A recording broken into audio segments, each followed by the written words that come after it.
తిమింగలాల గురించి. తిమింగలాలు చాలా భారీ సైజు ఉంటాయి. ఓకే, చాలా హ్యూజ్ సైజులో వాటి పొట్ట, వాటి ఆకారం, వాటి నోరు. ఒకసారి చేపలు ఇలా మింగిందనుకో కొన్ని వందల టన్నుల చేపలు తినేస్తుంది ఒకసారి నీళ్లు తాగింది అనుకోండి కొన్ని గ్యాలన్స్ ఆఫ్ వాటర్, అంటే మన డాబాల పైన ఒక 1000 లీటర్ల వాటర్ ట్యాంక్ ఉంటుంది, అంత నీళ్లు తాగింది ఒకేసారి. తాగినప్పుడు కడుపులో ఒక ప్రాసెస్ జరుగుతుంది. ఈ చేపలు ఈ నీళ్లు వాషింగ్ మిషన్ లాగా తిరుగుతాయి. తిరిగినప్పుడు బాడీలో నుంచి కొన్ని రసాయనాలు రిలీజ్ అవుతాయి దాని శరీరం నుంచి. అవి ఏం చేస్తాయి అంటే ఈ చేపల్ని పీస్ చేస్తాయి. అప్పుడు దానికి డైజెషన్ అవుతుంది. ఓకే, టన్నుల చేపలు, గ్యాలన్స్ ఆఫ్ వాటర్, కొన్ని లీటర్లు, 100 లీటర్లు. ఇన్ని ఈ తిమింగలం ఈ యోనా గారు లోపల ఉన్నారు. తిరిగిందనుకో, తాగిందనుకో ఆయన కూడా పీస్ అయి చచ్చిపోతాడు. అలా అవ్వకూడదని దేవుడు చెప్పాడని అది కూడా ఉపవాసం ఉంది. 3 రోజులు ఈయన చేసుకునేదాకా ప్రార్థన సముద్రంలో తిరుగుతూనే ఉన్నారు. తర్వాత ఒక టైం వచ్చింది, దేవుడు చెప్పాడు ఆగు వెళ్ళు ముందుకి అన్నాడు. ముందుకు వచ్చింది. ఎక్కడది? నినివే ఒడ్డు. మీరు చదవండి యోనా గ్రంథంలో నినివే ఒడ్డు అని ఉంటుంది. ఒడ్డు దగ్గర ఏముంటుంది? ఇసుక. తిమింగలాలు ఒడ్డుకు రావు, ఇసుకలో కూరుకుపోయి చచ్చిపోతాయి. కానీ దేవుడు చెప్పాడని ఆ తిమింగలు చావడానికి కూడా సిద్ధపడింది.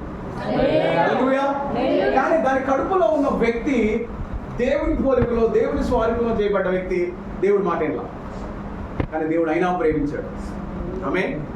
ఆయన వెళ్ళి అనగానే మారిపోద్ది. కానీ అలా చెప్పలా. ఈ యోనానే పట్టుకొచ్చుకొని 3 రోజులు ఉపవాసం ఉడికి పెట్టి ఆ చేపకు ఫోన్ చేసి ఆ చేపను తీసుకొచ్చి ఒడ్డు దగ్గర కట్టించి,